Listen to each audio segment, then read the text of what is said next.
boa tarde. Meu nome é Luciana. Eu sou mestranda aqui do Ambulatório de Medicina do Esporte da Unifesp, com o Dr. Clayton. Eu sou endocrinologista e eu vou falar sobre um assunto bem interessante, que é o lipedema. Vou explorar um pouquinho o papel do exercício físico nessa doença, falando só sobre estratégias e desafios do exercício físico no lipedema. Falar sobre o lipedema é muito interessante, é uma doença recente. Gostei muito do tema que foi sugerido pela doutora Andrea.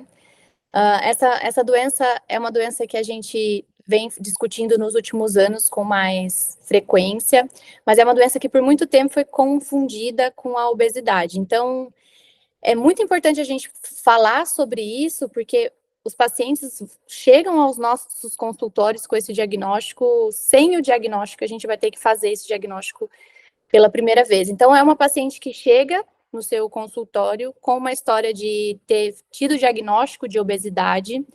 O diagnóstico de obesidade foi dado a ela e foi dado seguindo o diagnóstico, orientações de que ela teria uma piora metabólica, ela precisaria fazer um exercício físico, que ela precisaria fazer uma dieta, usar medicações para ter essa melhora, e que se ela não tivesse esses tratamentos instalados, ela poderia ter essa piora metabólica, uma redução da mobilidade e, em consequência de todas essas questões, também transtornos psicológicos, como ansiedade, depressão. E essa paciente foi submetida a vários tratamentos e ela chega para você com esse diagnóstico falando assim, doutora, eu não consegui um bom resultado com essa terapêutica que me passaram. E a gente, antes da discussão do lipedema, a gente olhava para essa paciente e falava, poxa, será que ela está aderindo todas as recomendações que a gente fez? Por que ela não perde peso? É um tratamento de obesidade, o paciente tem que perder peso. Então, a gente tinha um julgamento muito grande por esse biotipo de paciente. Mas hoje, com a consciência do que é o lipedema, a gente consegue diferenciar que são situações que podem ser encontradas juntas, mas são situações diferentes. Né? Então, essa paciente aqui, por exemplo, é uma paciente que vocês estão vendo minha setinha? Essa paciente aqui é uma paciente que tem uma obesidade, né? E essa paciente aqui é uma paciente que tem um lipedema. O tratamento delas não pode ser similar, tá? Estamos vendo, sim. Igual. Então, como eu disse, o lipedema é uma doença recente, a gente tem o diagnóstico dessa doença, a discussão sobre essa doença a partir de 1940, com a primeira descrição dela. Ela foi descrita por Dr. Edgar Allen e Dr. Edgar Hines na clínica Mayo. A gente teve essa descrição através de 3 artigos que surgiram muito próximos um dos outros, que reforçaram a presença dessa desproporção de deposição de tecido gorduroso nos membros inferiores. Na época, eles associaram essa deposição excessiva com o aumento do edema. E esse médico, o Dr. Edgar Allen, ele era um médico que, eu não sei se alguns de vocês sabem, alguns lembram, que tem aquele sinal semiológico no exame físico que a gente faz nos pacientes para investigar se o paciente tem adequadamente a circulação arterial nas mãos. Quando a gente faz um exame de gasometria, por exemplo, se a gente tem um paciente que não tem uma circulação na mão adequada, a gente pode isquemiar o membro, fazer com que ele tenha prejuízo grave na mão. Então, quando a gente faz o sinal de Allen, a gente tem essa avaliação arterial do membro superior da mão. E então ele é um cirurgião vascular. Então essa descrição da doença surgiu com o estudo de cirurgiões vasculares, porque é uma doença que era muito correlacionada a doenças como o linfedema, como insuficiência venosa. Então o estudo surgiu daí. E aí a discussão dessa doença, a descrição dela foi seguida de 80 anos para frente, para a gente ter então a descrição dela como uma doença de fato. Em 2022 a gente descreveu ela como uma doença no CID-11, e por isso ela é muito pouco diagnosticada, tanto no mundo quanto no Brasil. A gente tem uma estimativa média que mais ou menos 12,3% das mulheres brasileiras tenham essa doença, mas a gente fala muito pouco dela, né? Talvez essa estimativa esteja um pouco fora da realidade, porque os estudos científicos nesse assunto ainda são muito falhos, mas a gente tem essa estimativa como uma estimativa média atual. E a gente também tem muita confusão ainda no diagnóstico, como eu disse, né, com a obesidade, também com linfedema, com insuficiência venosa, então é um diagnóstico que não é tão simples ainda de ser realizado. A definição antiga, que surgiu lá em 1940, ela se baseava, então, numa deposição de gordura nos tecidos subcutâneos das nádegas e membros inferiores, acompanhado de edema ortostático. E esse edema ortostático saiu da definição porque ele faz parte de um estágio avançado da doença, e hoje a gente define ela mais como essa deposição de gordura nos membros inferiores e também, às vezes, nos braços. Além do acúmulo de gordura, a gente tem também o lipedema como um causador de dor, sensibilidade ao toque, contusões fáceis e, em alguns casos, também problemas de mobilidade devido ao tamanho e ao peso dos membros afetados. É uma doença que acomete muito mais mulheres, predominantemente mulheres, e ela piora, né, tipicamente em situações de variabilidade hormonal. Então, ela começa numa puberdade e ela tem uma influência sobre períodos de variação hormonal como gestação e menopausa. A classificação clínica dela varia de acordo com a localização, que a gente define o tipo, e a intensidade, que a gente define o estágio. Primeiramente, sobre a localização, ela é dividida em 4 a 5 regiões, na verdade. Então, a gente tem a região de quadris, como tipo 1, a região de coxas até o joelho, como tipo 2, pegando todo o membro inferior, como tipo 3, região de manguito aqui no braço, como tipo 4, e nesses casos pode ter também o acometimento de membros inferiores, tipicamente a gente tem essa associação entre o 4 e o 2 e o 3, e também o tipo 5, que é uma descrição diferente, né, uma descrição não é encontrada em todos os artigos, mas essa tipo 5 é do joelho até o tornozelo. A classificação em estágios é de acordo com a intensidade da doença e não a localização. Então, a gente classifica dessas duas maneiras.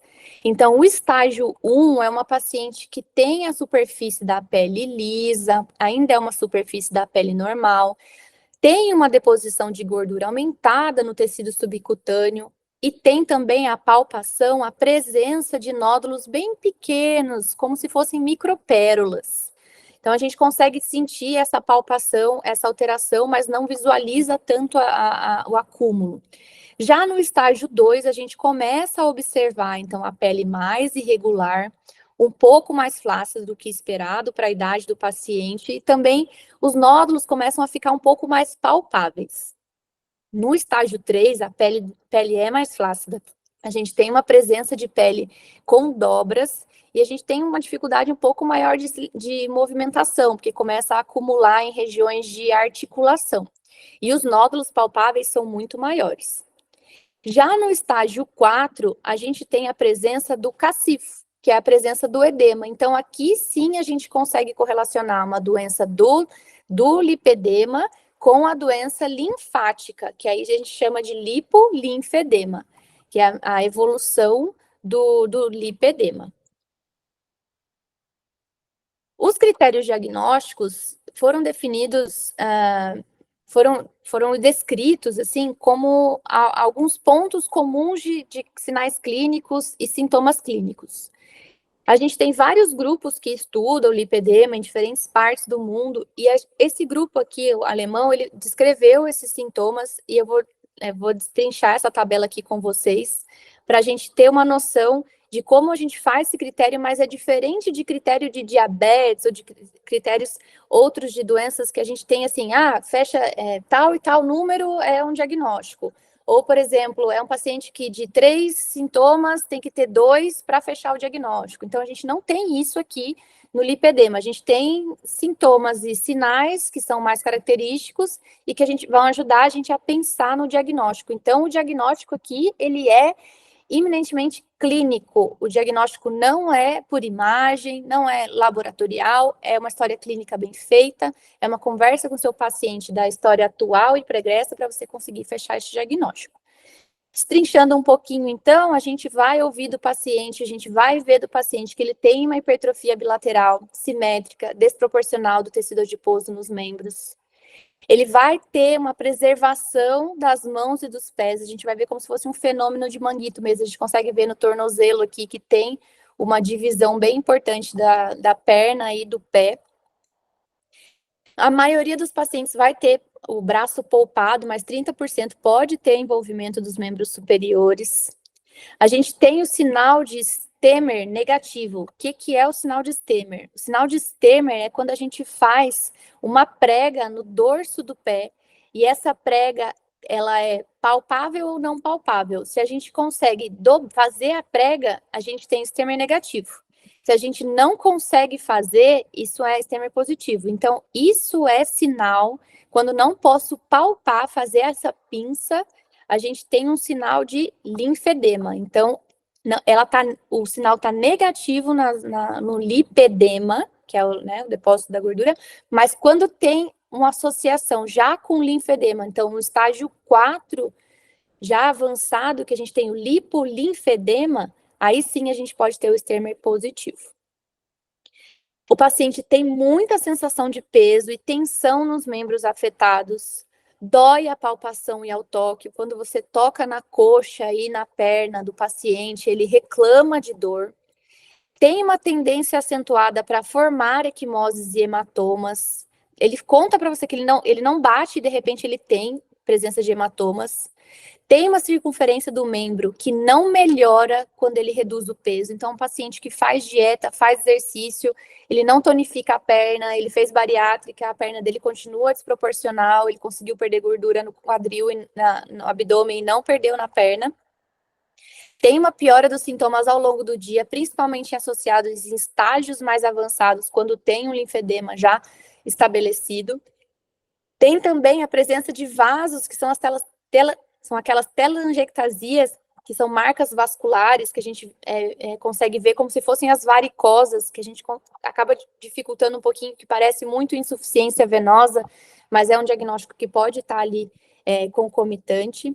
E também uma hipotermia da pele, tem um membro mais gelado, né, em relação aos locais de deposição de gordura. E uma coisa que eu queria colocar uma estrelinha aqui para vocês perceberem, para a gente falar do paciente que vai se exercitar, é essa sensação de dor à pressão e ao toque, sensação de peso e tensão nos membros afetados. Isso é extremamente importante para a gente falar no tratamento desse paciente.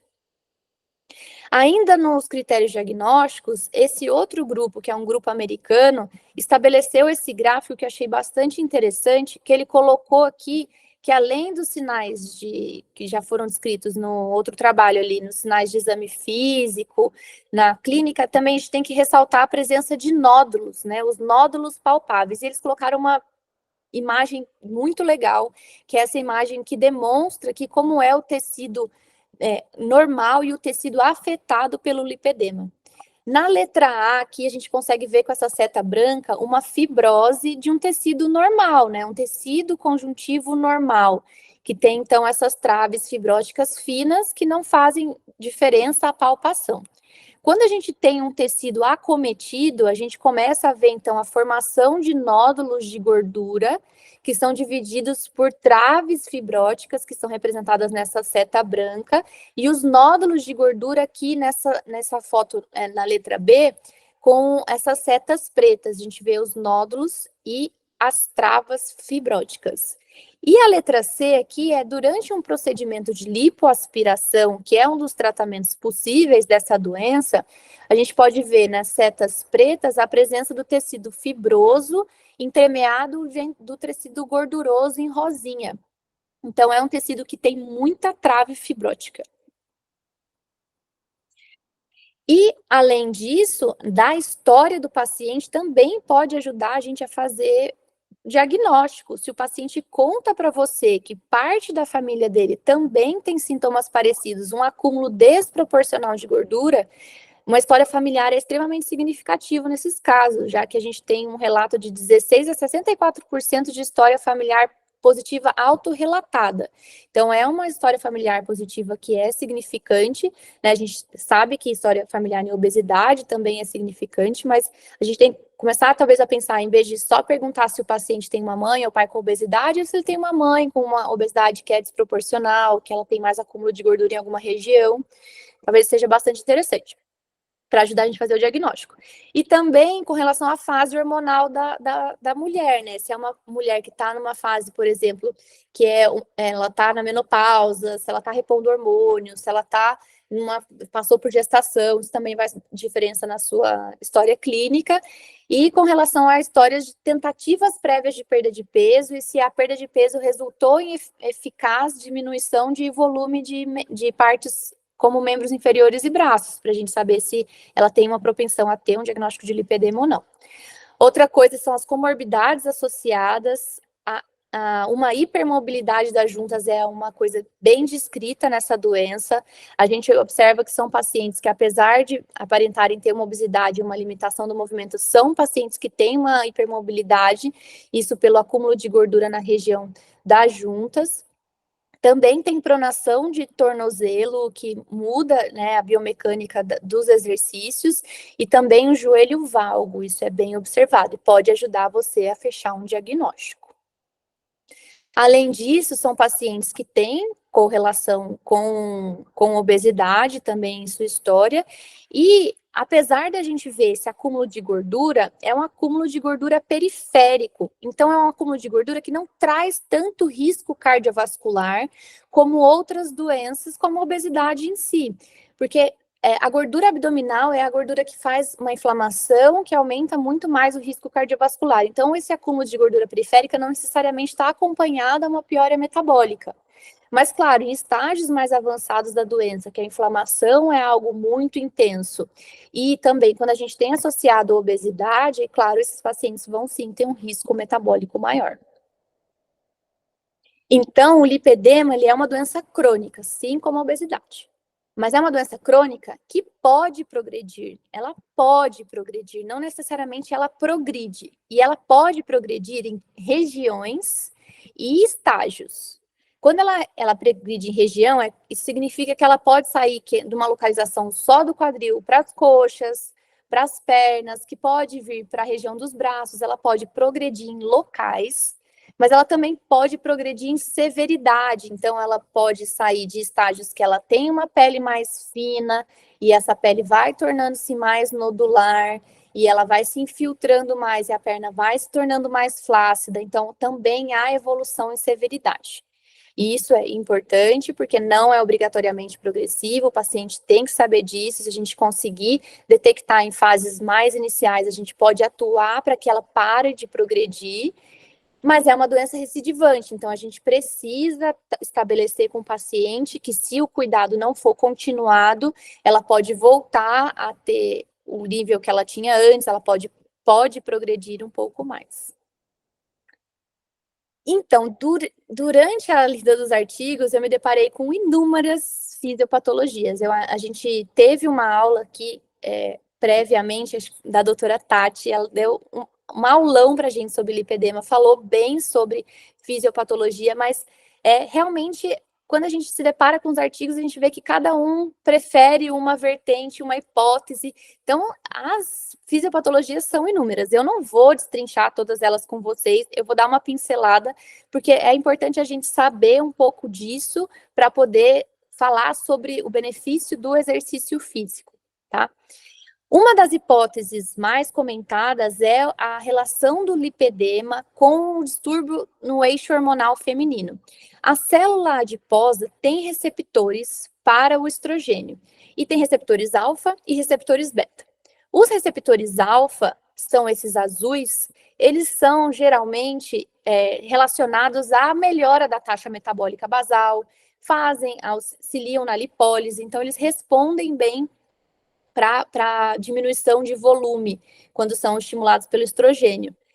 Já os beta, eles são mais lipogênicos, então não respondem tão bem aos estímulos para redução de volume. E quando a gente tem um down regulation dos receptores alfa e um up regulation sobre os receptores beta, a gente começa a observar um aumento do tamanho da célula de gordura, né? Uma hipertrofia da célula gordurosa. E a hipertrofia, que é o crescimento da célula gordurosa, é o mecanismo que a gente sempre soube que era o mecanismo mais relacionado ao ganho de peso. Né? Então, a gente sabe que na vida adulta, em geral, a gente não progride, não aumenta peso tanto por aumento de número de células, pela hiperplasia, mas sim pela hipertrofia, pelo aumento do volume daquele tecido gorduroso. Então, esse aumento de tecido gorduroso, esse aumento de volume da célula, poderia ser um mecanismo responsável por esse hiperestímulo de aumento excessivo de volume. Esse aumento excessivo poderia fazer, então, uma hipóxia tecidual por causa da compressão dos vasos, liberar estímulos, citocinas para angiogênese, e isso faria uma cascata inflamatória muito intensa, desenvolvendo uma fibrose local que ao longo, né, desse depósito de gordura de um tecido fibrosado vai desenvolver dor crônica e o lipedema. Então, é um dos mecanismos possíveis, mas outros mecanismos também sugerem que talvez a gente tenha estímulos para não só para hipertrofia, mas para hiperplasia desse tecido gorduroso. O tecido gorduroso normal, ele não é formado apenas por células de gordura isoladamente, né? A gente tem, então, todo um mecanismo, toda uma sinalização. As células do tecido adiposo, elas podem ter sinalizações para responderem aos estímulos de maneira diferente. E o que é dito é que o tecido gorduroso de um paciente que tem propensão a fazer o lipedema pode ter na sua superfície celular um marcador de superfície de CD68, por exemplo, que é um marcador de superfície de uma família de células que tem mais chance de fazer apoptose intensiva simultânea, sinaliza mais inflamação, faz mais fibrose, mais hipertrofia adipocitária. Então, poderia desencadear mais essa reação inflamatória nos locais do lipedema. E aí a gente teria, então, aqui na letra A, essa hiperplasia como um mecanismo possível sinalizado por esses marcadores celulares. Não temos ainda os marcadores celulares que diriam se a gente teria mais uma hipertrofia ou não é alguma coisa mais estabelecida, é algo tudo que está sendo muito bem ainda muito estudado, mas a hipótese aqui que a hiperplasia seria um mecanismo importante para também fazer esse aumento do volume local, essa hipóxia local, o extravasamento de glicosaminoglicanos, faria um aumento de concentração de sódio no tecido, desenvolveria mecanismos para angiogênese, fibrose, inflamação, toda aquela cascata, tá? E aí também a gente teria o papel de marcadores inflamatórios, como as citocinas, como os macrófagos, fazendo uma infiltração no tecido, e essa infiltração no tecido, esses mecanismos de citocinas seriam responsáveis pelo acúmulo desproporcional de gordura. Então, são todos fisiopatologias descritas que poderiam estar correlacionadas com o lipedema, fazendo inflamação e hipóxia. E uma coisa que eu gostei muito desse artigo, dessa figura, é que ele fala sobre o papel da inflamação, o papel da hipóxia, sobre a geração da dor no tecido do lipedema, mas a gente tem que lembrar também que pacientes com dor, né, pacientes com acúmulo de gordura, na verdade, nessas regiões são pacientes que são extremamente sensibilizados, são aqueles pacientes que têm um diagnóstico prévio de obesidade, que não foi bem tratado, que não conseguiu responder porque o diagnóstico foi errado, é um paciente que tem um desconforto estético, é um paciente que tem ansiedade, uma depressão por aquilo que ele está passando, e isso tudo, o estresse crônico, ansiedade, depressão, junto com a inflamação e hipóxia, naquele tecido também são responsáveis por gerar dor crônica. Então, a dor não é algo só orgânico, estritamente relacionado à inflamação. Ela também tem um aspecto psicológico para gerar o seu aumento de dor local, né? Então, inúmeras causas, uma fisiopatologia extremamente complexa, não pode ser uma abordagem única, né? A gente não tem uma abordagem única para resolver esse problema. E a gente tem uma abordagem, então, que tem que ser multidisciplinar e ela é essencial para a gente poder ter o melhor cuidado desse paciente. Então, sobre o tratamento do lipedema, né? A gente tem no lipedema várias opções de terapêutica. A dieta, a atividade física, o cuidado com a pele, né? E a gente tem também, em alguns casos, quando é necessário, a cirurgia para a gente fazer a lipoaspiração, que tem que ser feita por uma equipe especializada. Mas o tratamento, gente, ele tem um objetivo de pegar os principais tópicos da doença, que é manejar dor, reduzir inflamação, diminuir sofrimento emocional, melhorar o sistema linfático e também melhorar o contorno corporal. Então, tem todos esses objetivos. E o tratamento que vai englobar todos esses objetivos, qual é? O nosso exercício físico. Então, o exercício físico é o mecanismo que vai, o tratamento que vai ter uma eficácia muito importante, um papel central no tratamento dos pacientes com o lipedema. Então, o nosso remédio aqui é a atividade física. Então, o exercício físico, ele é para qualquer fase da doença, e ele vem com o objetivo de reduzir ou estabilizar o peso do paciente, melhorar a força muscular, promover uma melhora da vasculatura e do sistema linfático, e melhorar também o sofrimento mental, as questões relacionadas ao humor que estão presentes no lipedema. Então, a atividade física ela vai ter um papel central e esse papel está voltado à melhora da inflamação como um papel crucial, por diminuir a cascata inflamatória, diminuir macrófagos mais inflamatórios, diminuir citocinas inflamatórias, aumentar a vasculatura do membro, podendo melhorar a oxigenação e diminuir a questão de sinalização profibrótica. E a gente vai ter o exercício físico, então, com esse objetivo de reduzir a inflamação. Mas a melhora da inflamação, ela vai atuar em aspectos importantes da doença. E o aspecto mais importante da doença que isso vai trazer de repercussão é a melhora da dor. Lembrando que a dor é um critério diagnóstico fundamental. Se a gente não pensar na melhora da dor, a gente não está fazendo um bom tratamento para esse paciente. Então, o exercício físico vai melhorar a dor pela melhora da inflamação, mas também pela melhora psicológica.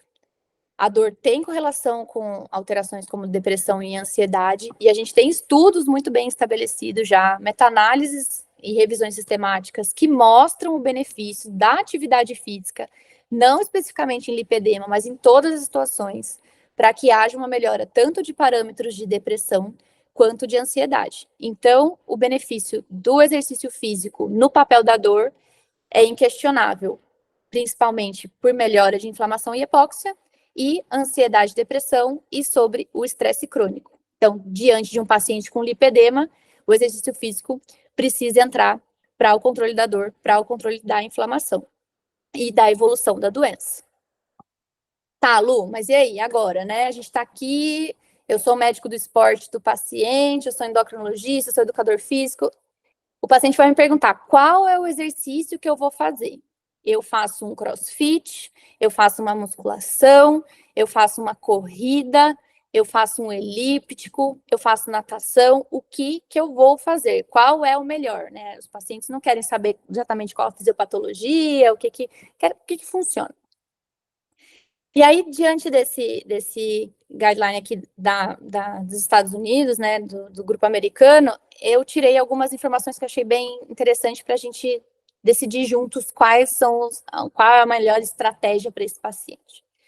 Então, o exercício físico, né, esses pacientes, eles têm barreiras para qualquer atividade física. Não é qualquer exercício físico que pode ser realizado sem consequências. Então, eles têm barreiras de mobilidade, barreiras de estigma, né, são pacientes que têm estigmas em relação à sua composição corporal, e também tem barreiras físicas, né? E é importante a gente lembrar que realmente elas estão presentes. São pacientes que, pela deposição de gordura em locais de articulação, eles alteram a sua biomecânica. Então, é importante a gente levar isso em consideração para a prescrição de exercícios físicos, né? Como também alteração de pronação de tornozelo e o joelho valgo. Então, não é atividade física sem uma instrução que vai trazer benefício para esse paciente. A gente pode estar fazendo malefício se a gente indicar o exercício físico incorreto. Além disso, as pessoas com lipedema, elas têm que receber uma prescrição de exercício físico para melhora da postura, para um melhor do equilíbrio, para um paciente ter mais força, para melhorar esse fortalecimento diante de uma mobilidade.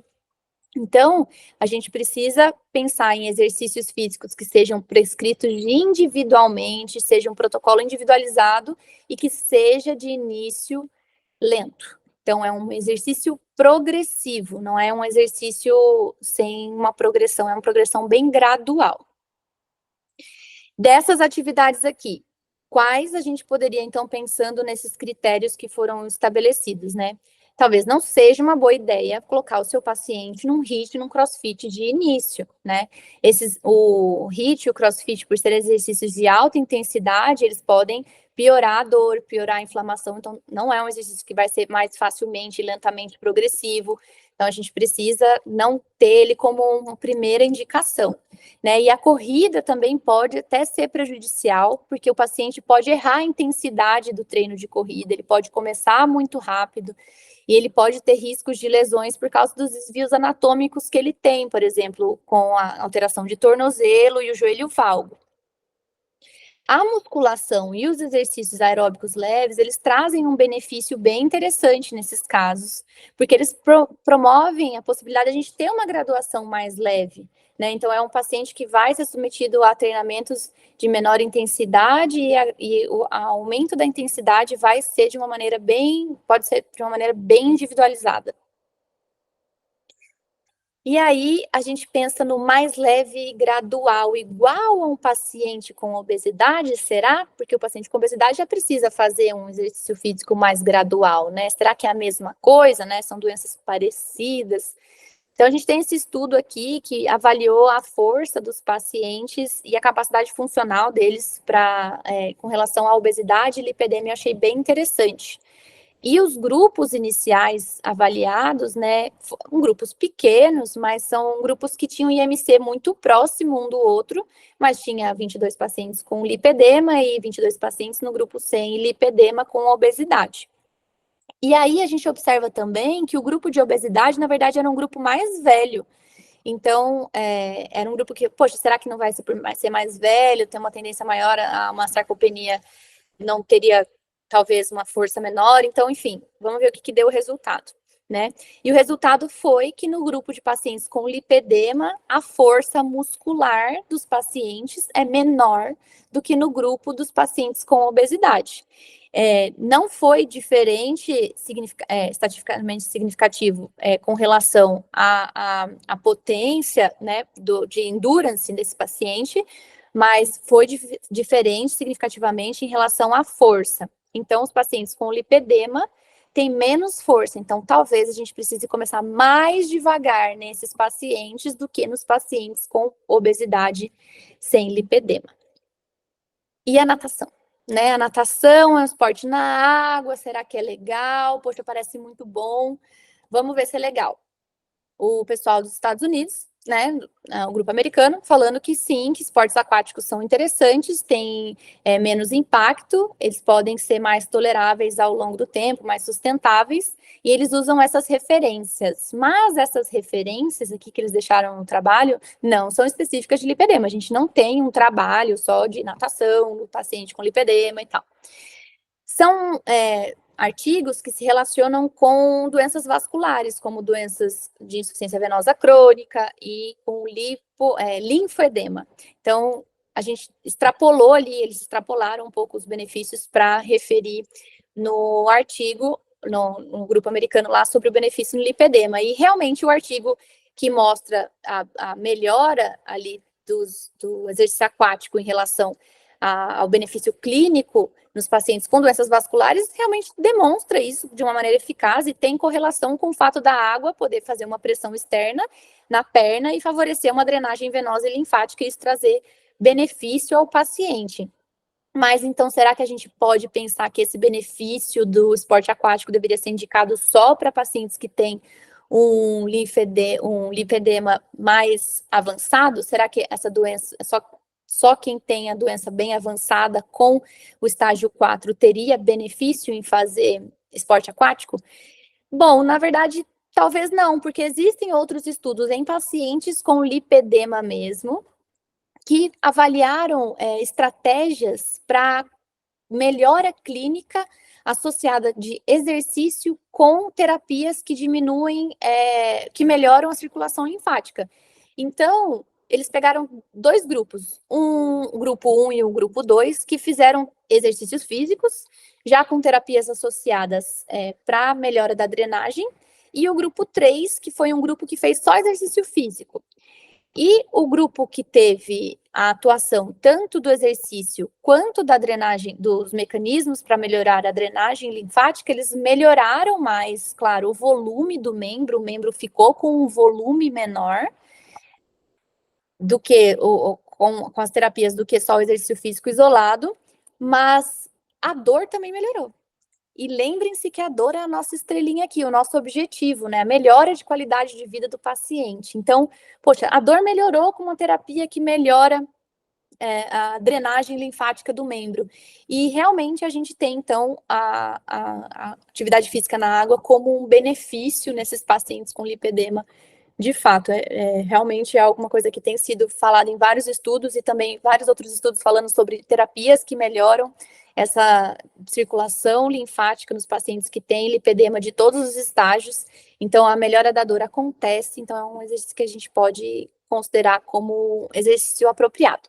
Mas então tá, então eu não vou deixar meu paciente fazer crossfit e correr, eu vou fazer musculação aeróbica leve para todo mundo e vai fazer natação algumas vezes na semana também, tá decidido.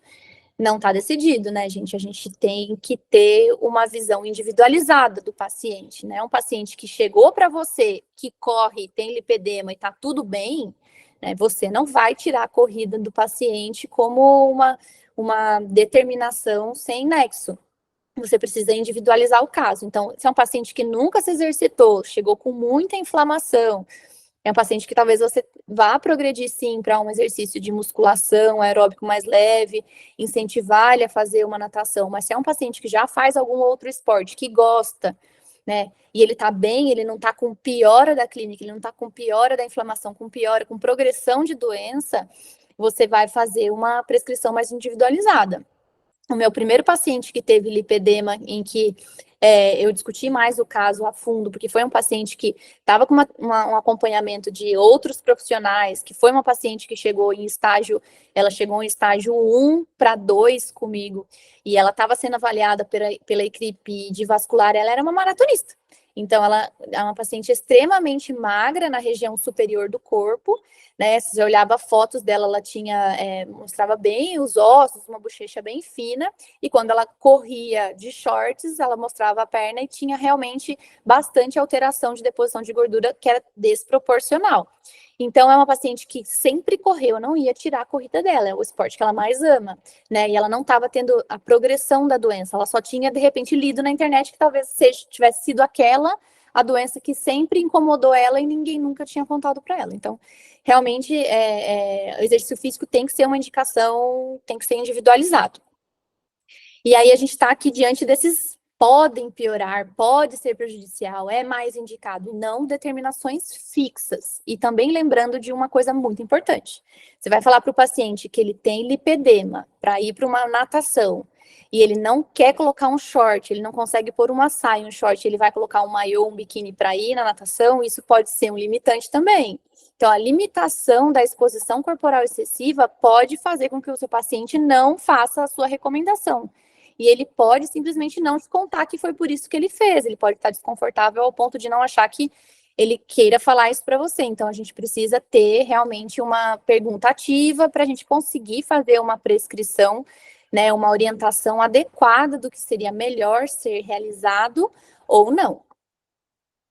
Então, essas são as recomendações mais relacionadas aos tipos de exercício físico, mas e a expectativa do paciente, né? Um paciente que está ali, que já foi tratado por inúmeras terapias, que trataram ele com obesidade, já suspeitaram que ele não estava fazendo tratamento, suspeitaram que ele não estava fazendo dieta, que ele não estava fazendo exercício, que ele só perdeu o abdômen, ele não perdeu coxa.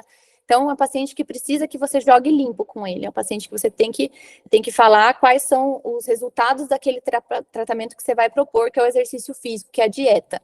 E, infelizmente, o resultado não é o que os pacientes esperam, né? A gente não tem uma redução significativa dos membros depois de fazer dieta, de exercício físico, de cirurgia bariátrica. Eles podem continuar com todas as alterações lá com uma mudança muito pouco significativa do volume do membro, mas a gente vai poder evitar a progressão da doença, evitar a recidiva da doença, vai melhorar a dor, vai melhorar a inflamação, isso tudo a gente pode ser sincero com o paciente que vai ser bom, mas realmente a estética local talvez não tenha uma mudança tão significativa e os pacientes precisam saber disso, porque eles querem começar a atividade física, musculação e acham que vão estar com a perna torneada em pouco tempo, isso não vai acontecer.